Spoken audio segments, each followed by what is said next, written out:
जय मसीह की प्रभु की नाम की स्तुति। आज मैं आप लोगों को एक कहानी सुनाना चाहता है। एक पिताजी को 3 बेटे लोग। पिताजी बुजुर्ग होने के समय अपना तीनों बेटों को बुलाया और बताया है कि मेरा मृत्यु होने वाला है। मेरे पास आप लोगों को देने के लिए सिर्फ 17 ऊंट है, लेकिन उसको मैं अभी बांटना नहीं चाहता हूँ। वो कैसे बांटूंगा उसके बारे में मैं एक पेपर में लिखकर मेरा अलमारा में रखूंगा। मेरे मृत्यु के बाद आप लोग जैसे मैंने लिखा था वैसे वो 17 ऊंट मेरा संपत्ति है, उसको आपस में बराबर बांटना है। और कुछ दिनों के बाद पिताजी का मृत्यु हुआ है और तीनों बेटे लोग पिताजी का अलमारा खोला, वहां से उन्होंने लिख कर रखा हो पेपर निकाला। उसमें ऐसा लिखा था कि 17 ऊंट को ऐसा बांटना चाहिए, पूरा ऊंट को 2 भाग करके उसमें से 1 भाग बड़ा बेटा को देना है और 17 ऊंट को 3 भागों में बांट के उसमें से 1 भाग दूसरा बेटा को देना है और 17 ऊंट को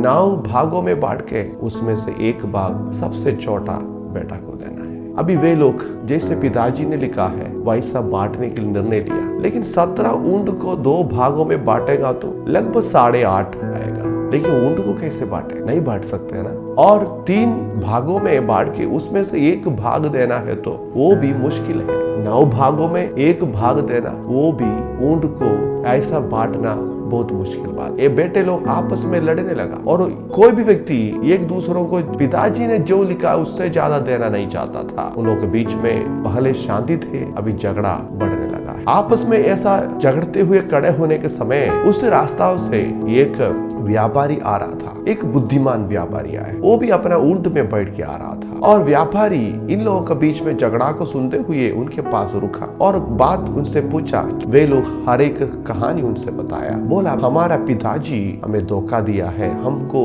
कुछ नहीं कर पा रहा है, हम लोग क्या करें? व्यापारी ने बताया, आपका समस्या का समाधान मेरे पास है, ये बहुत सरल है। उन्होंने अपना ऊंट को भी 17 ऊंट के साथ जोड़ दिया है। अभी कितना हो गया? 18 ऊंट हो गया। उन्होंने बताया, अभी मैं आपका पिताजी का जैसे उन्होंने कहा वैसे मैं बांटना चाहता हूँ। उन्होंने 18 ऊंट को 2 भागों में बांटा, यानी 9 और 9 2 झुंड उनको मिला है। इसलिए उन्होंने क्या किया है, 9 ऊंट को उन्होंने सबसे बड़ा बेटा को दे दिया है। फिर 18 को 3 भागों में बांटा है, यानी 6 का 3 झुंड मिला है। वो 6 ऊंट को उन्होंने दूसरा बेटा को दे दिया है और उन्होंने 18 ऊंट को 9 भागों में बांटा और उसमें से 1 भाग सबसे छोटा बेटा को दिया है। उसमें से कितना मिला है उसको? उनको 2 ऊंट को मिला है। अभी सबसे बड़ा बेटा को 9 ऊंट, दूसरा बेटा को 6 ऊंट और तीसरा बेटा को 2 ऊंट। कुल मिला के कितना हो गया? 17 ऊंट हो गया और बाकी 1 बच गया। वो व्यापारी ने बताया, वो मेरा ऊंट है, मैं उसको ले रहा हूँ। ऐसा बोल के उनको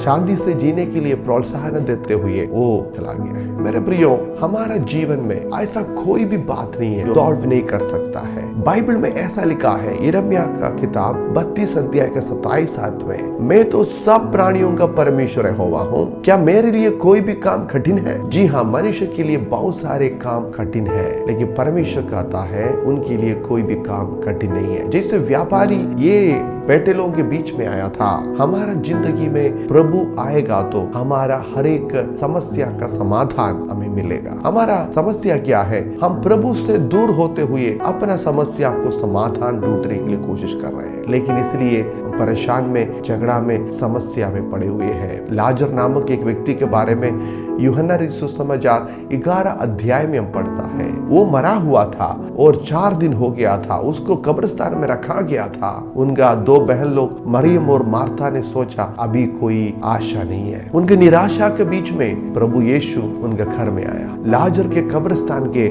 सामने आया। यीशु उनसे ऐसा कहा, क्या मैंने तुझसे नहीं कहा था कि यदि तू विश्वास करेगी तू परमेश्वर की महिमा को देखेगी? यीशु ने लाजर का बहन लोगों से कह रहा था, विश्वास करेगा तो परमेश्वर का महिमा को देखे। मेरे प्रियो, प्रभु यीशु मसीह हमारे साथ है और वो हमारा हर एक समस्याओं का समाधान है, उनके पास है। इसलिए हम उनको हमारा जिंदगी में काम करने के लिए अवसर दें। हमारा समस्या के बीच में खुद उपाय ढूंढने के लिए, रास्ता ढूंढने के लिए हम बहुत मेहनत करता है, उसको छोड़ के प्रभु यीशु को हमारे साथ काम करने के लिए, हमें समाधान देने के लिए हम अवसर दें। इस वचन के द्वारा परमेश्वर सबको आशीष करे। धन्यवाद। जय मसीह।